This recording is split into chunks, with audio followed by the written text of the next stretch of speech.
मेरी रात का रहस्य। मुंबई की गलियां हमेशा भीड़-भाड़ से भरी रहती हैं, लेकिन उस रात कुछ अलग था।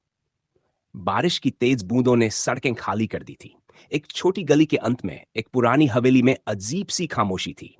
यह हवेली कई सालों से वीरान थी, लेकिन उस रात वहां से किसी की चीख सुनाई दी। इंस्पेक्टर विजय को उसी रात ड्यूटी पर एक अनजान नंबर से कॉल आई। कॉल पर एक डरावनी आवाज ने बताया कि हवेली में कुछ भयानक हुआ है। विजय तुरंत अपनी टीम के साथ वहां पहुंचा। हवेली के अंदर घुसते ही उसकी नजर एक लाश पर पड़ी। वह लाश एक जाने माने बिजनेसमैन अर्जुन मेहता की थी, जिसकी गुमशुदगी की रिपोर्ट 2 दिन पहले ही दर्ज हुई थी। जांच शुरू हुई। अर्जुन के हाथ में एक कागज का टुकड़ा था, जिस पर लिखा था, धोखा कभी माफ नहीं होता। इस संदेश ने विजय को और भी गहरे संदेह में डाल दिया।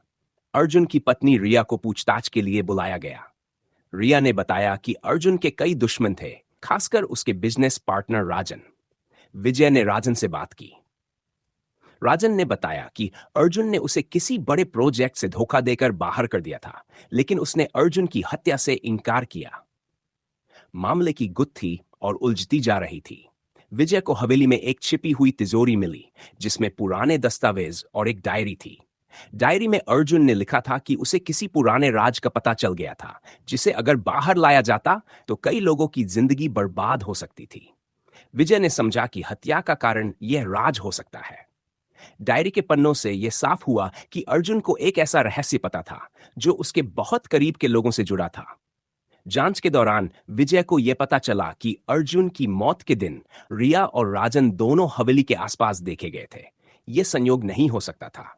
विजय ने दोनों को एक साथ बुलाया और उनके सामने डायरी के पन्ने रख दिए। सच सामने आ गया।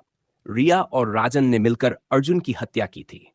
रिया को अर्जुन की बेवफाई का पता चल गया था और राजन अपनी बिजनेस दुश्मनी से परेशान था। दोनों ने मिलकर अर्जुन को मारने की साजिश रची और उसे हवेली में बुलाया।